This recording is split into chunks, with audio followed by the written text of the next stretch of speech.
visto que a barbárie tinha tomado conta daquela população. A barbárie, a maldade, a malignidade. A palavra nos diz que em toda a imaginação, o coração deles era mau. Em toda a imaginação, tudo quanto eles pensavam era a prática da malignidade.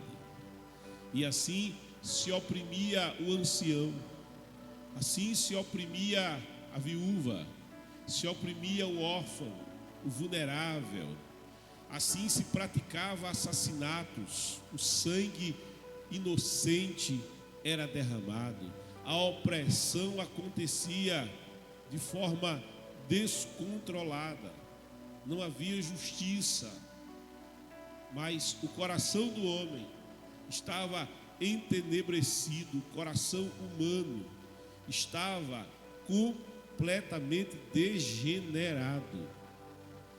E essa civilização tão cheia de malignidade, ela não iria adiante.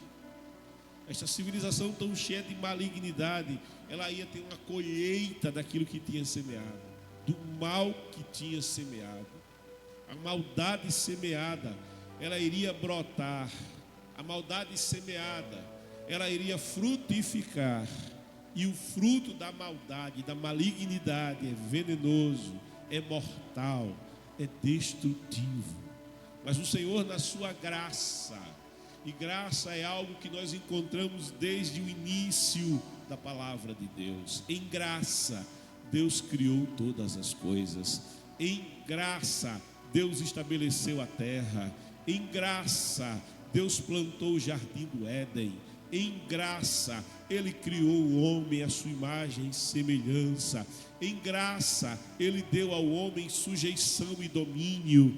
Em graça, Deus o abençoou. Em graça, Deus o modelou e o formou. Em graça, Deus lhe deu inteligência, sabedoria. Em graça, Deus lhe dava a sua amizade diariamente, a sua orientação, a sua direção, a sua instrução. Em graça, o Senhor o visitou na queda. Em graça, o Senhor o cobriu quando estava nu na queda. Em graça, Deus faz uma promessa ao homem caído, para a mulher, dizendo-lhe que da sua semente o Senhor levantaria um descendente que pisaria a cabeça do maligno, ao custo deste ferir-lhe e picando-lhe o calcanhar. Em graça, o Senhor contemplou aquela geração cuja imaginação era apenas para o mal, uma geração degenerada, uma geração que produzia o mal, que pensava o mal, que industrializava o mal. Mas o Senhor, em graça, providenciou uma porta de saída. Em graça, estabeleceu uma porta de salvação. Ele olha para Noé, aquele cujo nome é Noa, é descanso. Ele olha para Noé, aquele que gerava e produzia paz à sua volta. A palavra de Deus revela acerca de Noé que em meio a uma geração degenerada, Noé não se esqueceu de Deus. Em meio a uma geração caída, Noé perseverou em andar na presença de Deus. Em meio a uma geração caída, Noé, ele se voltava para o Deus Altíssimo, um Deus que é santo, um Deus que anda em justiça, um Deus que abomina o mal, que abomina o pecado. Em graça, Deus contempla Noé. A palavra diz: Noé era justo e bom. Aleluia. Ele andava na presença do Senhor, ele andava com Deus. Alguém preferia andar com o maligno, alguém se voltava para o maligno, alguém se fazia escravo do maligno, porquanto a palavra vai revelando que quem vive no pecado se torna escravo do pecado. O pecado não só humilha, o pecado não só degenera, o pecado, ele não apenas abate a moralidade do homem. O pecado, ele também escraviza o homem. O pecado faz do homem escravo, de tal maneira que acerca do pecador, o apóstolo Paulo vai escrever dizendo: aquilo que eu quero, eu não faço, e aquilo que eu faço é o que eu não quero. O apóstolo Paulo vai revelando esta situação de escravidão do pecador. Ele vai dizendo, ele vai declarando que nele está o bem para fazer, mas ele não consegue praticar o que é bom, não, mas ele vai praticando o que é mal, ele vai praticando o que é maligno, porquanto se tornou escravo, e escravo não faz o que quer, escravo está em grilhões, escravo está em prisões, escravo não tem liberdade, de modo que o apóstolo Paulo, ao falar da condição do pecador, ele dará um grito, ele se expressará dando um grito por misericórdia, quando ele clama dizendo: quem me livrará do corpo desta morte? E esta expressão do apóstolo Paulo, ela revela a situação daquele que era punido por conta do crime de assassinato. Há uma interpretação, há uma exegese hermenêutica acerca dessa expressão, não é? Que vai em busca do sentido: quem me livrará do corpo desta morte? Qual é o sentido que o apóstolo Paulo está trazendo nesta palavra? E entende-se que aquele que era apenado porque matava alguém, aquele que era apenado porque tinha tirado uma vida, esta pessoa era sentenciada a ter amarrado a si o cadáver do morto. Veja, esta pessoa agora, ela não seria livre do mal que tinha cometido. Para onde ela fosse, ela carregaria o cadáver que estaria amarrado a ela. O cadáver começava a apodrecer, o cadáver começava a exalar mau cheiro, odor putrefato. A cadaverina ia exalando gases, e aquele que tinha cometido aquele crime não podia se livrar do odor. Aonde ele fosse, ele tinha que carregar o cadáver. Para onde ele se retirasse, o cadáver estaria com ele. Quando ele dormisse, o cadáver estaria ali, gélido e putrefato, agarrado a si, de modo que quando o cadáver começava a entrar em estado mais profundo de putrefação, ele iria contaminar a saúde do assassino, de modo que o assassino morria em decorrência do apodrecimento do cadáver. O cadáver estava morto, mas da sua morte ele levaria a morte para aquele que a provocou. É por isso que o apóstolo Paulo, ele vendo esta situação e esta figura desta sentença dada a um assassino, ele diz da situação do pecador, quando vê o pecador na mesma condição, em ter o pecado, em ter a maldade, em ter a malignidade, em ter a escravidão do pecado, amarrado a si próprio, amarrado àquele que pratica o pecado, sem conseguir se livrar do odor putrefato do pecado, sem conseguir se libertar do pecado que está agarrado a si, preso a si. Eu me lembro que havia uma expressão nos anos 70, daqueles que consumiam drogas, daqueles que se envolviam com drogas na América do Norte, das gangues, inclusive isso é ilustrado no livro A Cruz e o Punhal. Eu te recomendo a leitura do livro A Cruz e o Punhal.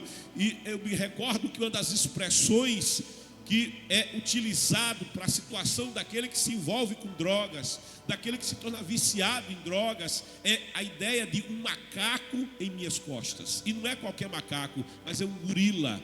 E a figura daquele que vai passando na selva e encontra ali um macaquinho pequeno, sabe, simpático, que olha para aquele que vai passando com muita simpatia e vai estabelecendo relacionamento com aquele transeunte que passa por entre as árvores, de modo que, feita amizade com aquele transeunte que passa, aquele macaquinho lhe pula nos ombros, e a pessoa se diverte com aquele macaquinho que está tão simpaticamente em seus ombros. Daqui a pouco aquele macaquinho ele pega os braços, envolve-lhe pelo pescoço e se prende àquele que vai passando. A pessoa mais adiante sente fome e quando vai comer, come e dá um pouco aquele macaquinho, sabe? Mas o tempo vai passando e o macaquinho começa a crescer, de tal maneira que sempre que a pessoa vai comer, ele come e dá o macaquinho,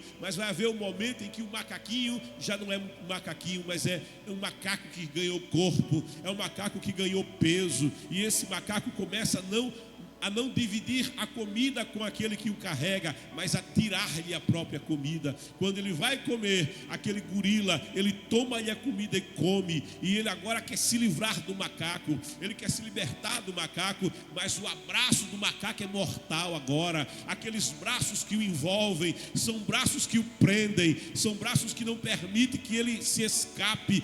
Nesta mesma situação está o pecador, com o cadáver que está preso ao seu corpo, de modo que o apóstolo Paulo, sabendo da sentença dada ao pecador, o salário do pecado é a morte. Veja, o pecado leva à morte, é um veneno mortal, é um veneno que destrói o lar, destrói a carreira, destrói o futuro, tira a paz. O pecado degenera, desmoraliza. Quantos ébrios que viciados são jogados na sarjeta, largados nas ruas, se tornam moradores de rua. Outrora tinham casa, outrora tinham família, outrora tinham futuro, tinham sonhos, e agora tudo quanto desejam é o próximo copo de cachaça, tudo quanto anseiam é o próximo copo de pinga. Quantos que começaram bem na vida, mas se encontraram com o crack, e agora largados nas ruas, das cracolândias da vida, tudo quanto anseiam é a próxima pedra de crack. E o crack é tão violento, o crack é tão maligno, que alguém declara que basta uma única pedra de crack e o vício já estará estabelecido, e a dependência química e a escravidão química já estará sobre esta pessoa. De modo que diante desta prisão, o apóstolo Paulo, vendo a situação do pecador, ele vai se expressar dizendo: quem me livrará do corpo desta morte? Quem me livrará desta prisão? Quem me livrará desta condenação? Quem me tirará desta cova? Quem me tirará das garras da morte e do inferno? Quem? Esta expressão quem, ela surge no tempo antes do tempo, quando Deus eterno, quando Deus todo-poderoso, Ele já planejava, Ele já sonhava com a criação, Ele sonhava com o sol e a lua e as estrelas do firmamento, Ele já sonhava com o planeta Terra, Ele já sonhava com o jardim do Éden e com o homem que Ele no sexto dia o faria a partir das suas próprias mãos, como barro na mão do oleiro. Assim como o oleiro modela um vaso de barro a partir da argila, o Senhor, Ele já sonhava que Ele tomaria do pó das estrelas, visto que o pó da terra é formado das cinzas de estrelas primordiais, que Deus fez explodir para constituir a matéria-prima deste vaso, que para Ele seria muito precioso, para Ele é muito precioso. Ele tomaria do pó das estrelas, Ele tomaria do pó da terra e daria forma ao homem. Mas sabendo Ele que o homem cairia, mas sabendo Ele que este vaso de glória, este vaso de honra, este vaso amado viria a cair, e vaso que cai quebra. Vaso que cai não só trinca, mas se despedaça. E sabendo Ele que sobre o pecador uma sentença é a morte, a sentença para a queda do pecado é a morte, de modo que surge na eternidade a mesma expressão quem. Quando o apóstolo Paulo diz: quem me livrará? Quem me livrará? Na eternidade o Todo-Poderoso em graça, e graça da palavra surge antes do tempo, quando o Senhor brada dizendo: a quem? A quem enviarei? Quem há de ir por nós? Quem há de ir por nós para resgatar o pecador, para buscar, para salvar o que se havia perdido, para ir de encontro o vaso que rachou, o vaso que trincou? A quem enviarei? A quem enviarei? Esta expressão, ela surgirá no futuro, quando o apóstolo João,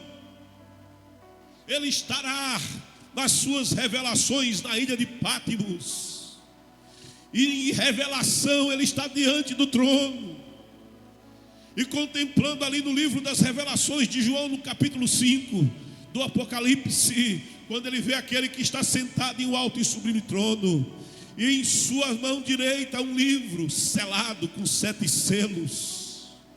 E diz a palavra que não havia ninguém, e não havia quem no céu, e não havia quem na terra, nem quem debaixo da terra, nem grande, nem pequeno. Não havia nem santo, nem santa, nem padroeiro, nem padroeira. Não havia serafim, nem querubim, nem anjo, nem arcanjo. Não havia quem pudesse na terra, reis, rainhas, nobres, plebeus, ricos, pobres, vivos, mortos. Ninguém. Quem? Há uma expressão que diz quem é digno, mas quem é digno de olhar para o livro? Quem é digno de olhar para o livro da sentença do caído e desatar-lhe os seus 7 selos? Quem? Há uma expressão que ecoa na eternidade. No princípio é dito quem? O apóstolo Paulo vai perguntar-se: quem me livrará? Lá nas revelações de João, lá do futuro, João vai se expressar dizendo quem? E a palavra diz que houve silêncio no céu, e houve silêncio na terra, e debaixo da terra, porque não havia ninguém que pudesse sequer olhar para o livro, muito menos dele se aproximar, tomar o livro daquele que está sentado no trono, ou desatar-lhe os selos. E João, desesperado, como clamava o apóstolo Paulo em angústia, dizendo: quem me livrará? Quem me socorrerá? Quem? João, não vendo quem, ele diz: chora. Ele diz: e eu chorei, e eu chorei. E ele se prostra, e ele chora desesperado, porque João vai concluir dizendo: não há ninguém, não há ninguém, não há quem possa, não há quem possa nos livrar do corpo desta morte, não há quem possa nos fazer escapar da sentença do pecado, não há quem possa recuperar o vaso quebrado, não há quem possa recuperar o vaso trincado, não há quem possa, não há esperança.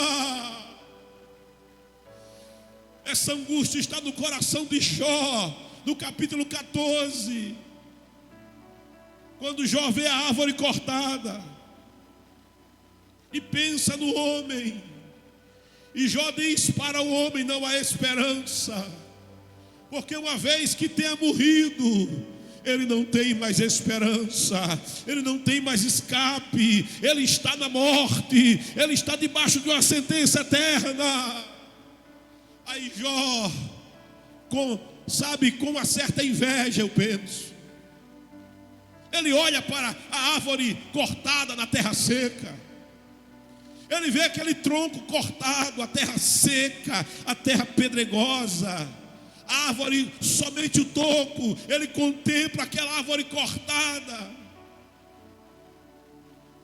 e ele, com a santa inveja daquela árvore, ele diz: não há esperança para o ser humano. Mas olha para aquela árvore cortada e diz: mas tem esperança para você. Pelo menos para você tem esperança, porque ainda que cortada, ainda que as suas raízes tenham sido ressequidas na terra seca, ele diz, mas ao cheiro das águas, basta o cheiro das águas, basta uma gota de água, e renovar-se-ão os seus anos, e viverá outra vez, e colocará brotos novos, e viverá. João chora, porque ele conclui, então não há quem possa salvar, então não há quem possa fazer nada por nós, aleluia. Mas é dito, João, não chores. Escuta, querido, querida, você que escuta esta palavra, preso pelo pecado, angustiado com o pecado, a esperança para você, não chore. A solução para a tua vida, é uma resposta de Deus. Deus não te deixa nessa manhã sem resposta, porque quando na eternidade ele diz, a quem enviarei? Quem há de ir por mim? Ele olhou dos céus à terra e procura quem? Ele olha para o passado, Adão caiu. Ele olha para os filhos de Adão, Abel foi assassinado, Caim, o primogênito, é o seu assassino. Ele olha para a geração do dilúvio, e toda a sua imaginação era má. Ele olha para os patriarcas depois do dilúvio, e mesmo Abraão não era perfeito. E ele vai dizer a Abraão, com 99 anos, estando Abraão nessa altura da vida, anda em minha presença e ser perfeito. 24 anos andando com Deus e ainda não era perfeito. Ele vai olhar para os dias de Moisés, e mesmo Moisés começou pecando, começou tirando uma vida, tinha sangue nas mãos. Ele vai olhar, ele verá Davi, e ele dirá de Davi, é segundo o meu coração. Mas Davi é aquele que vai mandar assassinar o marido para adulterar com a mulher. Ele vai olhar e verá Salomão, o amado de Deus, e Adide de Yahvé, o amado do Senhor, e verá que Salomão se desviou.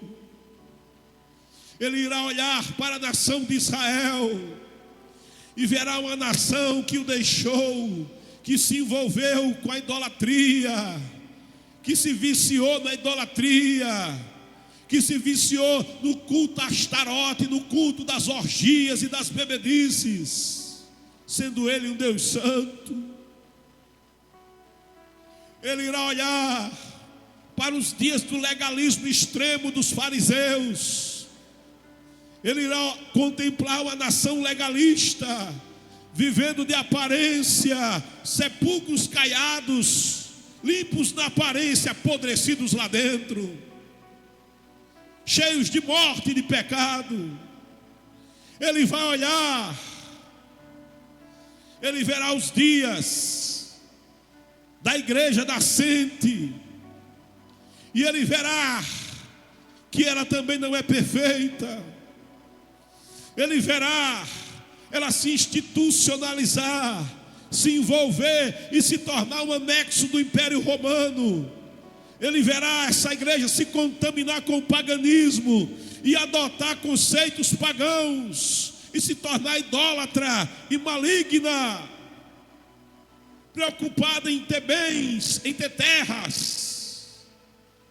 Ele verá as indulgências sendo vendidas, prometendo aquilo que homem algum poderia fazer, religioso ou não, tirar o homem da condenação do pecado. Ele verá quando em Gutenberg alguém vai dizer, compra a indulgência, é a moeda batendo no fundo da urna e a alma saindo do purgatório. Ele verá a falsa religião Ele contemplará os nossos dias. Ele contemplará mais de 8 bilhões que vivem e que respiram imersos em materialismo, longe de Deus, cheios de secularismos, cheios de marxismos, inimigos de Deus, inimigo de pai, de mãe.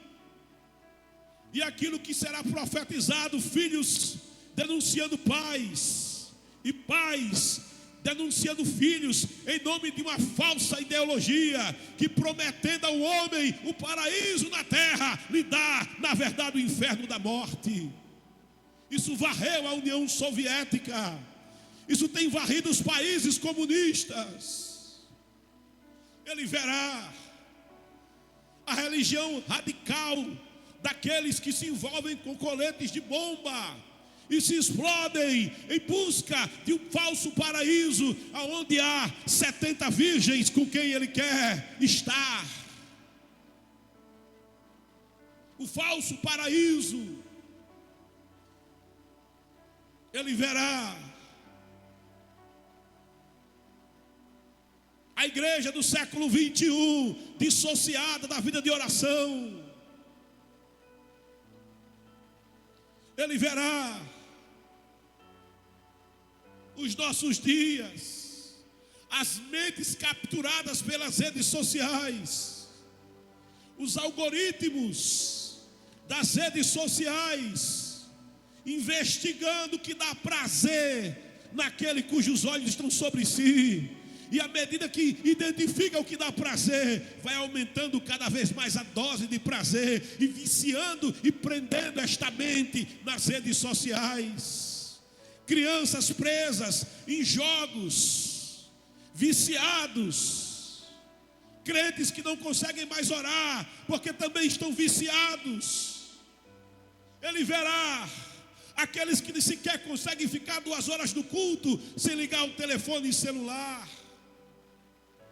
porque estão presos, porque estão viciados, e agora querem dividir a sua adoração com o vício eletrônico, presos, agarrados, viciados. Ele verá essa sociedade manipulável, aonde verdade não é verdade e mentira não é mentira, onde alguém quer relativizar tudo e querer até mudar a Bíblia. Ele verá os nossos dias, ele verá você, ele verá a mim, e ele perceberá: todos são pecadores. Ele olhará o futuro e verá os meus filhos, e os filhos dos filhos dos filhos dos teus filhos, e todos pecaram. Um abismo chamando outro abismo. Desde a eternidade Deus olha, e ele diz: a quem enviarei? Quem há de ir por mim? Quem há de resgatar o vaso quebrado?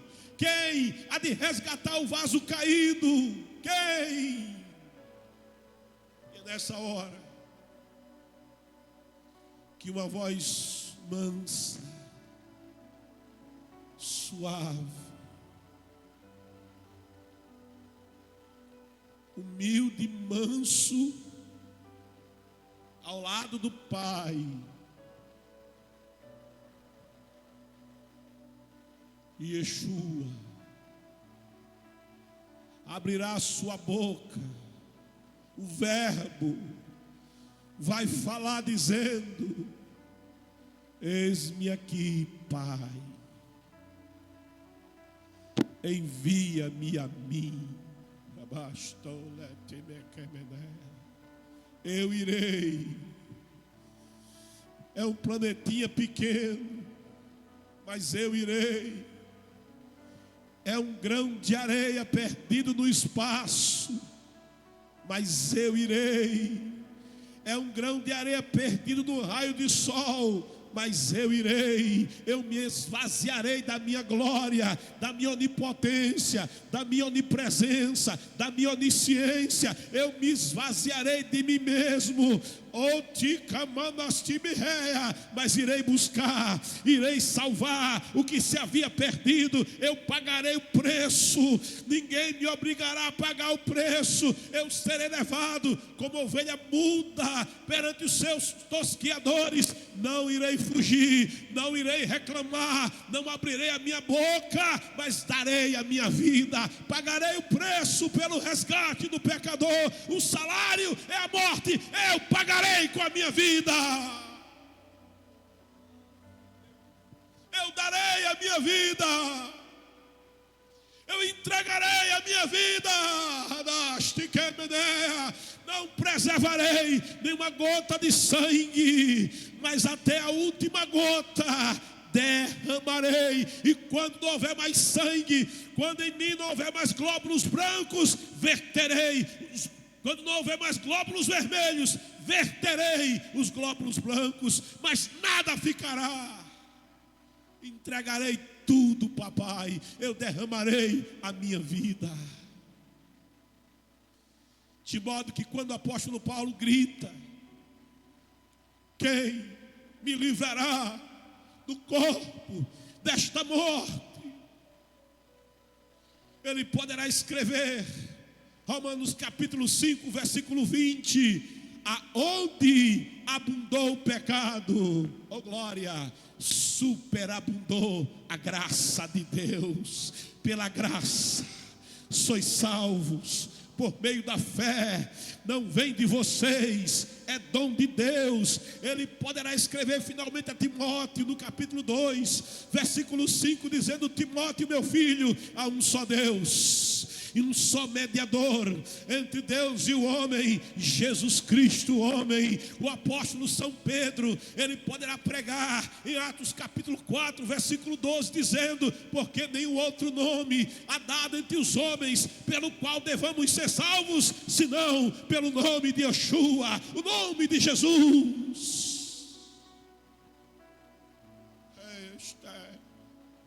De modo que quando João chora no futuro, perguntando-se quem poderá abrir o livro, quem poderá desatar os seus 7 selos, ele poderá finalmente ser consolado, e uma voz vai lhe dizer: não chore, João, não chore, João, não chore, João. Eis aí a raiz de Jessé, eis aí a raiz de Davi, eis aí aquele que é digno de desatar os seus 7 selos, eis aí o leão da tribo de Judá, eis aí Tecamanastia, o Cordeiro de Deus Santo, que tira o pecado do mundo.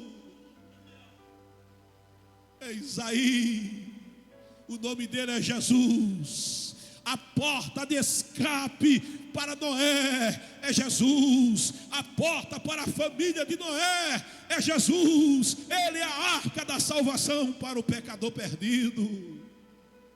Ele é o Cordeiro da substituição em Moriá, que preserva a vida de Isaque. Oh, aleluia. Ele é o amado da minha alma. Ele é o teu Salvador. E se com a tua boca nessa manhã confessares Jesus Cristo, se com a tua boca nessa manhã abrires tua boca e confessares: Jesus Cristo Jesus Cristo é o meu Senhor, Jesus Cristo é o meu Salvador, o pecado, os grilhões que te prendem vão arrebentar. Se com a tua boca confessares: Jesus Cristo é o meu Salvador, os grilhões vão arrebentar, as prisões vão abrir, a opressão vai desaparecer, o vício vai sair, Jesus vai entrar. Confessa Jesus nesta manhã. Confessa Jesus nesta manhã. Fora dele não há salvação, fora dele não há salvador, fora dele não há paz, fora dele não há vida, fora dele não há esperança, mas Jesus é a tua esperança. Vem para Jesus. Ele convida: vinde a mim todos. ele declara: aquele que vem a mim, de maneira nenhuma o lançarei fora. Vem, vem, vem para Jesus, Brasil. Você que está afastado, vem. Você que nunca entregou a vida para Ele, que nunca confessou Ele como teu Senhor e Salvador, vem, aleluia, vem para Jesus.